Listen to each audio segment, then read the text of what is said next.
ओम ह्रीं अरहं णमो जिनारम। आध्यात्म रत्नाकर भगवन पूज्यपाद देव स्वामी निज आत्मा ही आत्मा का गुरु है, ऐसा उपदेश देते हुए कहते हैं।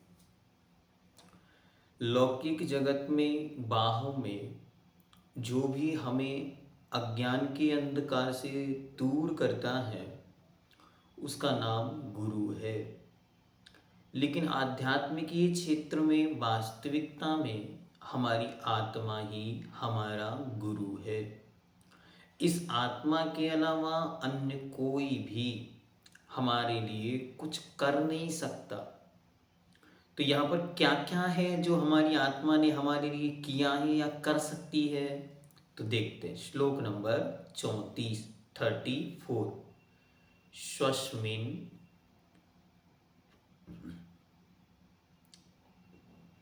सद्विलासित्वा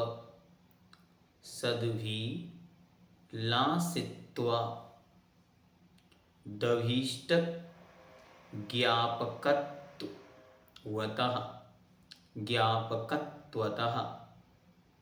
स्वयं हित प्रयोक्तृत्वा दात्मैव गुरुरात्मनः। स्वस्मिन् सद्विलासे त्वां दभीष्टज्ञापकत्वतः स्वयं हितः प्रयोक्तृत्वात् दात्मैव गुरुरात्मनः। पुनः एक एक शब्द देखें। स्वस्मिन् सद्विलासित्वा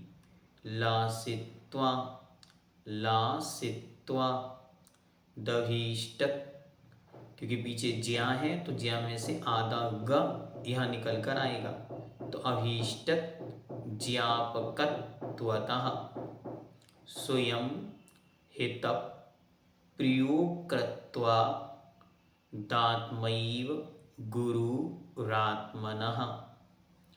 स्वस्मिन् सद्विलासे त्वां दभीष्टज्ञापकत्वतः स्वयं हितः प्रयोक्तृत्वा दात्मैव गुरुरात्मनः।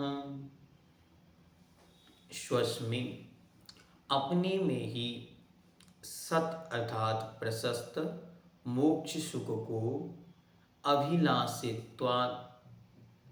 अभिलाषा करने से हमारी आत्मा ही अपने लिए स्वयं ही अपने सच्चे सुख, प्रशस्त सुख और मोक्ष की अभिलाषा करने वाली होती है।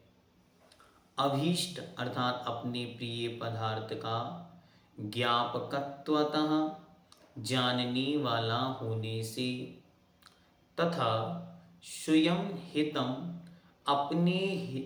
अपने आप अपने हित में प्रयोक्तृत्वात् प्रवृत्त होने से आत्मा ही आत्मनः गुरु अपना गुरु है।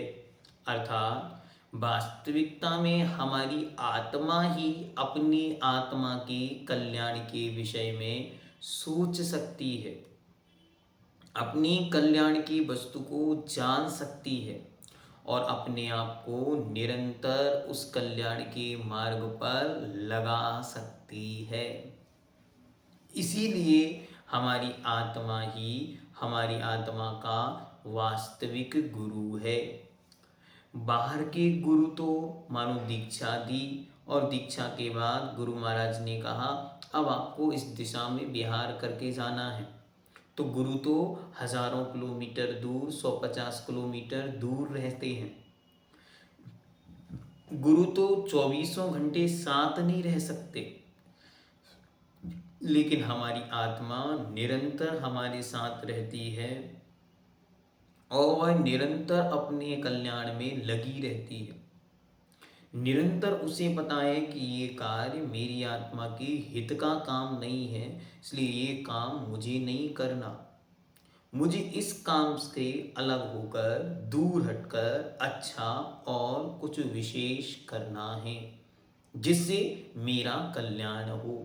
इसलिए वास्तविकता में तो हमारी आत्मा ही हमारा गुरु है।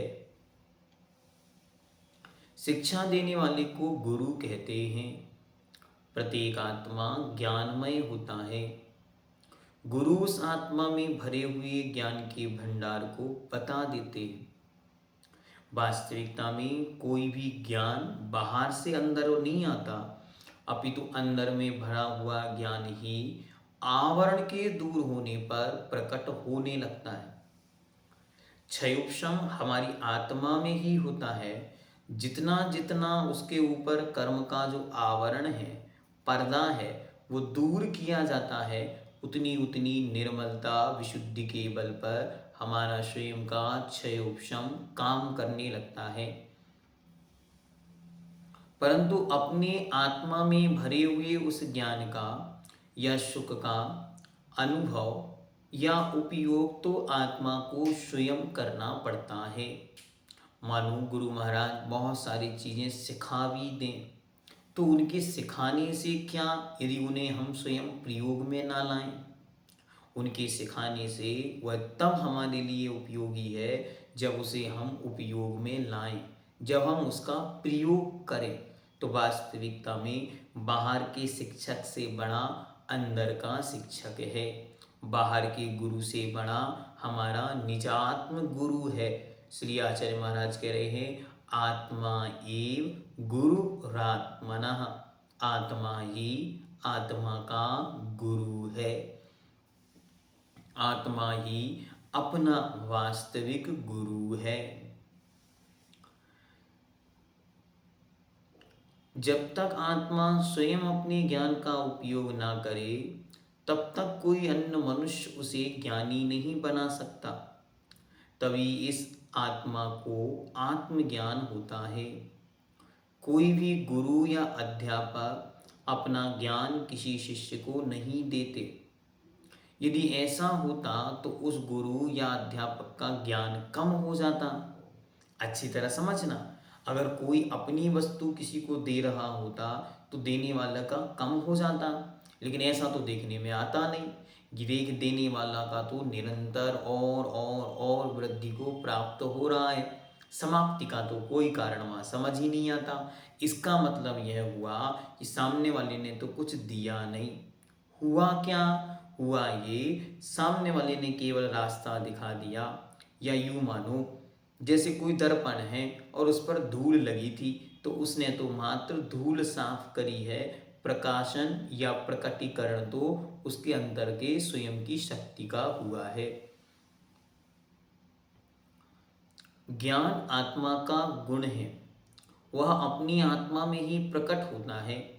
जैसे पदार्थ को झलकाने की शक्ति दर्पण में स्वयं होती है, उसके ऊपर का मैल धूल हटाने से वह चमक दर्पण में अपने आप निकल आती है। उसी प्रकार ज्ञान के ऊपर से ज्ञानावरण का पर्दा स्वयं हटाने से ज्ञान अपनी आत्मा में स्वयं प्रकट होता है। अर्थात वह आत्मा अपना गुरु स्वयं ही होता है। बाहर के गुरु की आवश्यकता निमित्त के रूप में है, लेकिन जब तक आत्म गुरु स्वस्मिन गुरु अर्थात अपना स्वयं का गुरु जब तक प्रकट नहीं होता, तब तक वह कार्य की सिद्धि में कारण नहीं बनता। इसलिए बार बार इस सूत्र को याद रखकर अपने आप को ये प्रेरणा दो कि बाहर का गुरु यद्यपि दूर है, बाहर का गुरु कोई पर तत्व पर द्रव्य है, बाहर का गुरु मुझसे भिन्न अन्य कोई और है, बाहर का गुरु कभी किन्हीं निमित्तों से हमसे सदा सदा के लिए दूर हो सकता है, बाहर का गुरु किसी भी प्रकार के राग द्वेष में फंस सकता है, बाहर का गुरु किसी भी रूप में हमें असहाय कर सकता है, लेकिन अंदर का गुरु यदि हमेशा मजबूत है, अंदर का गुरु यदि हमेशा हमारे हित में लगा हुआ है, तो एक दिन वह हमें नियम से मोक्ष पहुंचा सकता है, भगवान बना सकता है। क्यों? क्योंकि वह ऐसा गुरु है कि अपने में ही वह अपने मोक्ष का मार्ग प्रशस्त करने वाला है, अपने मोक्ष की अभिलाषा निरंतर करने वाला है। मेरा कल्याण कैसे होगा, मेरे कल्याण की क्या रास्ते हैं, मेरे कल्याण का क्या मार्ग है, इस पर कौन विचार करता? इस पर मैं स्वयं ही बार बार विचार करता। तो मेरे मोक्ष की अभिलाषा करने वाला मैं स्वयं मेरा गुरु हूँ। दूसरे नंबर पर क्या कहते हैं? कहते हैं अपने प्रिय पदार्थ का जानने वाला होने से मैं निरंतर ये जानने वाला हूँ कि मेरी आत्मा का हित किस में है, और मुझे ये भी पता है कि मेरी आत्मा का अहित इन इन वस्तुओं से हो रहा है। जब मैं स्वयं जान रहा हूँ तो मैं स्वयं ही उनसे बचने का पुरुषार्थ करता हूँ। और तीसरे नंबर पर कहते हैं अपने आप अपने हित में प्रवृत्त होने से, निरंतर अपने ही आत्मा के कल्याण में, अपने हित में आप स्वयं ही लगते हैं। बाहर की अन्य वस्तुओं की, बाहर की अन्य व्यक्तियों की, बाहर के अन्य लोगों की आवश्यकता नहीं होती। जब तक आत्मा अपने स्वयं के हित का विचार ना करे तब तक कल्याण का मार्ग प्रशस्त कैसे हो। मानो किसी व्यक्ति ने संकल्प लिया, मैं रात्रि में चारों प्रकार के आहार जल का त्याग करता हूँ। अब वो अपने घर लौट कर आया। अब वहाँ गुरु तो है नहीं, देखने वाला अन्य कोई है नहीं। अपने कमरे में गया और वहाँ रखे हुए बोतल से उसने पानी पी लिया। वहाँ कौन है देखने वाला? नहीं, कोई गुरु ने नहीं देखा। तो गुरु ने नहीं देखा तो अपराध नहीं हुआ? नहीं नहीं, बाहर के गुरु ने नहीं देखा लेकिन अंदर के गुरु को सब पता है। अंदर के गुरु ने सब देख लिया है। अंदर के गुरु को पता चल गया है यह अपराध है, यह गलत प्रवृत्ति हुई है। इसलिए हमेशा जो कुछ भी हम करें उसमें हमेशा ये ध्यान रखें कि दो लोग हमें निरंतर देख रहे हैं। कौन कौन? एक तो वे जिन देवता हैं और एक ये निज देवता हैं। एक वे जो स्वयं वर्तमान में केवल ज्ञान रूपी महान शक्ति के साथ विराजमान हमारे वर्तमान भगवान हैं, और एक वे जो अनंत शक्ति की सामर्थ्य से युक्त भविष्य के भगवान हैं। इन दोनों को हर क्षण की हर खबर है। इसलिए कभी भी ऐसा विकल्प आए कि हमको कोई नहीं देख रहा है, हम कुछ भी कर सकते हैं, तो इन दोनों की ओर दृष्टि रखने से हम अपराध से मुक्त हो सकते हैं। ये मंत्र है, इसको जपो तो निरंतर कल्याण पथ प्रकाशित होता। क्या? आत्मा एव गुरुरात्मनः, आत्मा एव गुरुरात्मनः। आत्मा ही आत्मा का सच्चा वास्तविक हितकारी गुरु है। बाहर के गुरु साथ छोड़कर जा सकते हैं आयु की पूर्णता के निमित्त से, अन्य और कोई विकल्प से, लेकिन अंदर का गुरु सदा सदा मुझ में बसा हुआ है। मैं अपने उस गुरु की आज्ञा में चलता हुआ, अप्रभावना से बचता हुआ महान प्रभावना में लगूं, और आध्यात्म के क्षेत्र में पर के निमित्त और पराधीनता से हटकर स्वात्म निमित्त और स्वात्म अधीनता की ओर या स्वाधीनता की ओर निरंतर बढ़ता चलूं। जैनम जयतु शासनम।